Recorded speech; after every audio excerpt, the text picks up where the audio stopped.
Good morning everyone. Ashish Kumar this side. I welcome you all to our YouTube channel Success with Master Ji.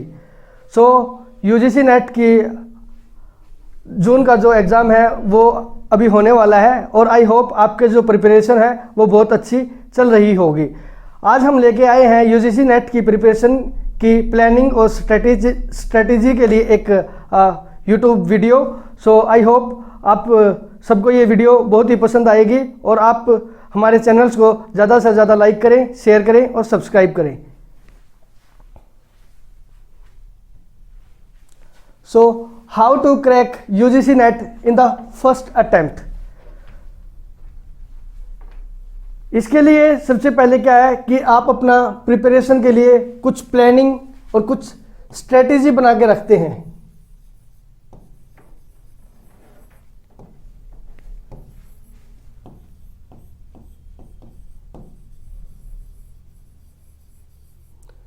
Without planning और without strategy UGC net के में JRF और net qualify करना थोड़ा एक difficult task होता है। इसके लिए आपको चाहिए एक अटूट अच्छी प्लानिंग और जिसके लिए आप सबसे पहले आता है सिलेबस।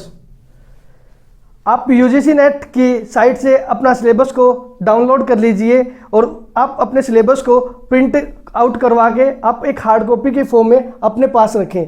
उससे क्या होगा कि आपने पेपर 1 और पेपर 2 के लिए जो यूनिट्स हैं आपने क्या क्या पढ़ लिया है और क्या क्या अभी आपने कवर करना बाकी है, तो आप उसको सिलेबस पे हाईलाइट कर लीजिएगा।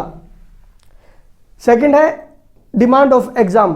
UGC नेट का जो एग्ज़ाम है वो क्या क्या डिमांड करता है। सबसे पहले तो आप अपना सिलेबस को कंप्लीट करिएगा और उसके बाद आप अपने सिलेबस को कंप्लीट होने के बाद मल्टीपल रिविजन्स के साथ मॉक टेस्ट लगाते रहिएगा और साथ साथ अपनी प्रिपरेशन को बूस्ट करते रहिएगा। कंसिस्टेंसी।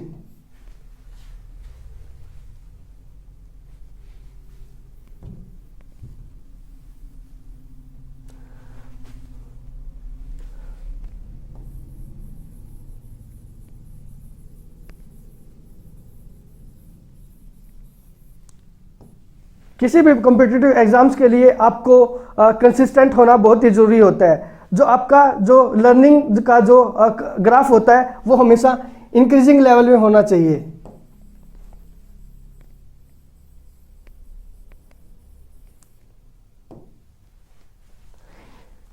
जैसे आपने डे फर्स्ट प्रिपरेशन स्टार्ट की और आपने मान लो 2 या 3 घंटे किसी भी पर्टिकुलर सब्जेक्ट या किसी पर्टिकुलर टॉपिक को पढ़ा, तो आपने जो 2-3 घंटे में पढ़ा है तो आप उसका एक एनालिसिस कर लो कि आपने क्या पढ़ा है और इस टॉपिक से या इस सब्जेक्ट से मेरे जो लर्निंग में क्या क्या इफ़ेक्ट होने वाले हैं। तो आपका जो ग्राफ है वो हमेशा इंक्रीजिंग लेवल में होना चाहिए। मान लो डे फर्स्ट आपने day first, day second, day 7, day 30, तो आपने जो डे फर्स्ट में पढ़ा है तो आप उसको डे सेकंड में आप उसको रिवाइज करिएगा और थोड़ा उसमें अलग दूसरे कंसेप्ट या दूसरे टॉपिक को डे सेकंड में पढ़ो। फिर ऐसे ऐसे करके आपको डेली अपना जो टाइम है, टाइम और जो क्वालिटी और क्वांटिटी एजुकेशन है उसको इंक्रीज करता रहना है। तो उसके बाद आता है नॉलेज ऑफ कंसेप्ट। जो भी आपने कंसेप्ट या भी कोई भी पर्टिकुलर टॉपिक या पर्टिकुलर सब्जेक्ट पढ़ा उसकी आपको प्री एग्जिस्टिंग नॉलेज कितनी है।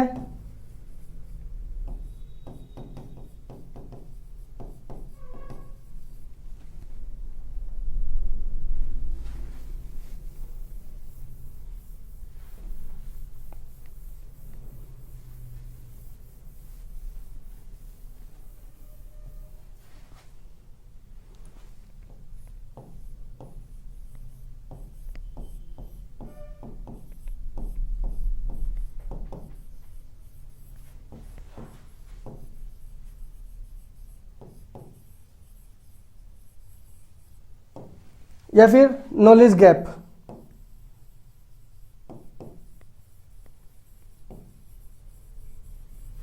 कि आपने कोई भी पर्टिकुलर टॉपिक पढ़ा, मान लो मैंने रिसर्च एप्टीट्यूड पढ़ा, तो रिसर्च एप्टीट्यूड के बारे में मैं क्या क्या जानता हूँ, रिसर्च क्या होता है, कितने टाइप का होता है, तो वो हो गया आपका प्री एग्जिस्टिंग नॉलेज। और जो नॉलेज गैप, मान लो आपने उससे रिलेटेड दूसरे टॉपिक्स हैं वो आपको नहीं आते, तो आपको उस कंसेप्ट की डीप स्टडी करनी है, जिससे आपका कंसेप्ट अच्छे से बिल्ड हो जाएगा और एक आपकी एक बेहतर लर्निंग हो जाएगी।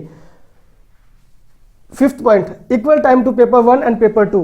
पेपर 1 और पेपर 2 के लिए बच्चे प्रिपरेशन में सबसे ज़्यादा गलती क्या करते हैं कि वो जो उसका पेपर 2 होता है, जो उसने मास्टर्स में भी पढ़ा होता है और ग्रेजुएशन में भी पढ़ा होता है, तो वो उसका स्ट्रॉन्ग होता है, लेकिन वो क्या करते हैं कि पेपर 2 के पीछे ज़्यादा मतलब टाइम ड्यूरेशन देते रहते हैं और पेपर 1 पे फोकस नहीं कर पाते। और पेपर 1 का और पेपर 2 का जो सिलेबस है वो बहुत ज़्यादा वास्ट सिलेबस है। इसलिए आप एक ऐसी स्ट्रेटेजी और एक ऐसी प्लानिंग करिए कि आप पेपर 1 और पेपर 2 को इक्वल टाइम दे पाएँ।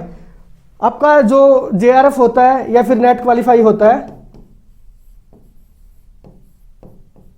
उसके स्कोर, जब आपका स्कोर आता है तो JRF होता है जो वो पेपर 1 के जो जिसका पेपर 1 का स्कोर ज़्यादा होगा उसका बहुत ज़्यादा चांसेस होते हैं कि उसका JRF क्वालिफाई हो जाए, क्योंकि पेपर 1 है वो जितने भी UGC नेट के जो कैंडिडेट होते हैं वो सभी के लिए सेम होता है। इसलिए जो उसका लेवल होता है, जो उसका जो लेवल होता है, तो वो इजी टू मॉडरेट होता है।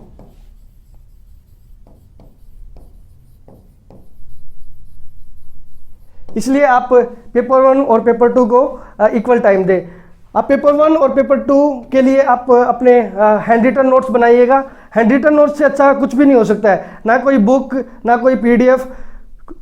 हैंड रिटन नोट्स आप अपने लैंग्वेज में बनाएंगे और आपकी जो खुद की हैंड रिटन नोट्स होंगे ना, उससे आपकी बेटर लर्निंग और बेटर लर्निंग हो जाएगी। उसके बाद होता है PYQ list and topics.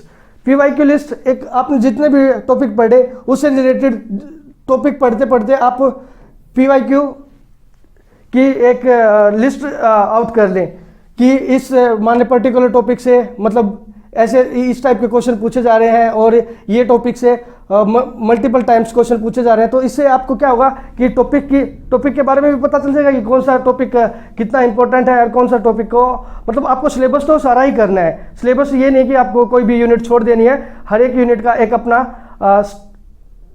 Weightage होता है। इसलिए आपको पेपर 1 और पेपर 2 के लिए हर एक यूनिट को पढ़ना पड़ेगा। तो आप जैसे ही आप टॉपिक की लिस्ट बनाओगे तो आप अपने हैंड रिटन नोट्स बनाओगे कि एग्जाम के जब फाइनल डेज होते हैं या फिर एग्जाम के लास्ट डेज होते हैं, उसमें आपके पास इतना टाइम नहीं होता है कि आप बुक से पढ़ लो या फिर PDF से पढ़ लो। इसलिए हैंड रिटन नोट्स होते हैं वो उस टाइम पे बेस्ट प्रिपरेशन मेथड होता है। उसके बाद एनालिसिस ऑफ क्वेश्चन।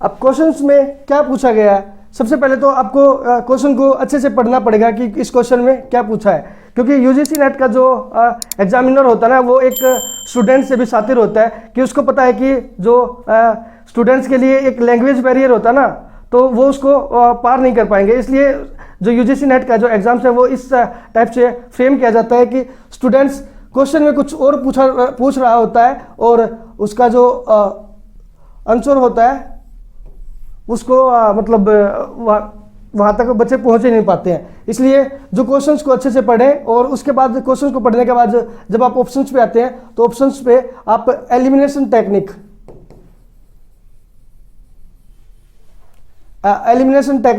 को आप यूज करो कि मान लो जैसे ये एक क्वेश्चन है, उसके ये आंसर और ये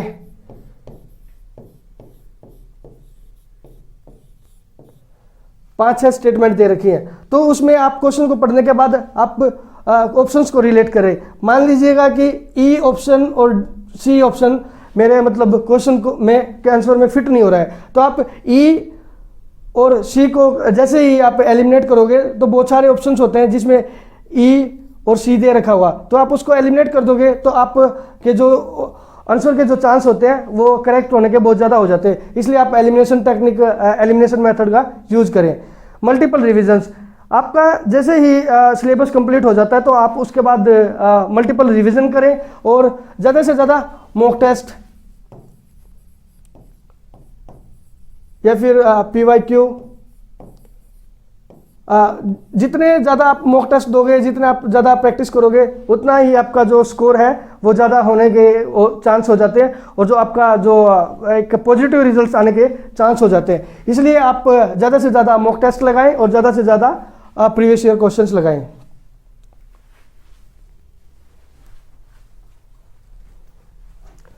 उसके बाद आता है कुछ फैक्टर्स होते हैं जो आपको आपकी प्रिपरेशन को इफेक्ट करते हैं।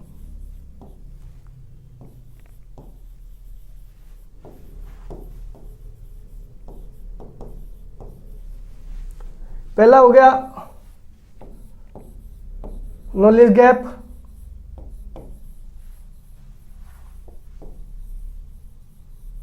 सेकंड इज आपकी फिजिकल, मेंटल और social wellbeing,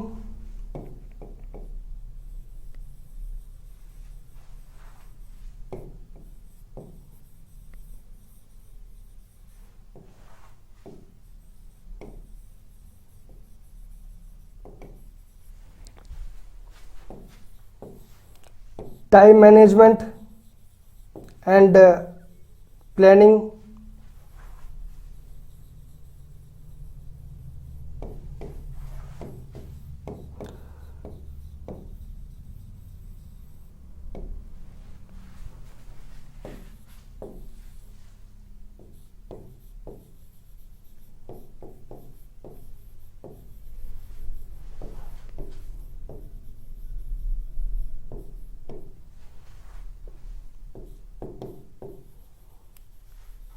confidence management,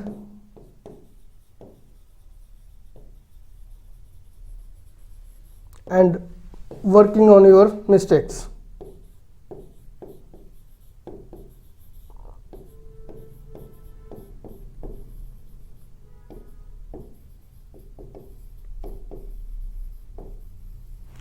so these are the factors जो आपकी एग्जाम प्रिपरेशन को इफेक्ट करते हैं। सबसे पहले आपको उसे एग्जाम से रिलेटेड या फिर क्वेश्चंस या फिर आपके सब्जेक्ट से रिलेटेड एक कॉन्सेप्ट और एक अच्छा नॉलेज होना बहुत ज़रूरी होता है, जिससे आप अपना जो एग्जाम्स की जो प्रिपरेशन की जो स्ट्रेटेजी है उसको अच्छे से कर पाएंगे।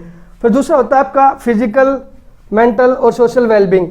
आप अगर बीमार हो जाएंगे, आप फिजिकली, मेंटली और सोशली अगर आप ठीक नहीं हैं तो आपका पढ़ाई में मन नहीं लगेगा। पढ़ाई में मन नहीं लगेगा तो आपका जो कंसिस्टेंसी है वो टूट जाएगी। इसलिए आप अपना फिजिकल, मेंटल और सोशल अच्छे रहें, उसके लिए आप मेडिटेशन और योगा कर सकते हैं।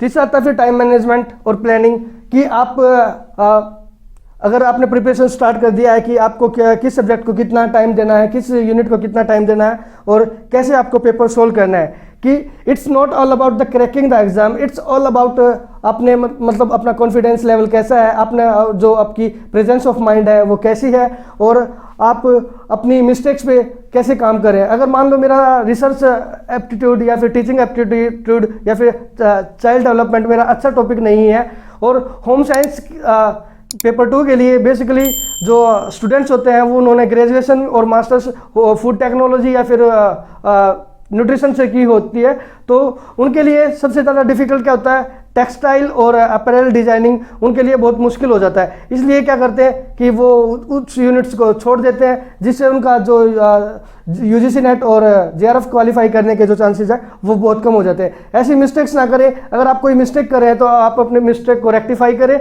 और एक अच्छी प्रिपरेशन के साथ, एक अच्छे रिजल्ट के साथ आप अपनी जर्नी को आगे बढ़ाएं। Thank you so much.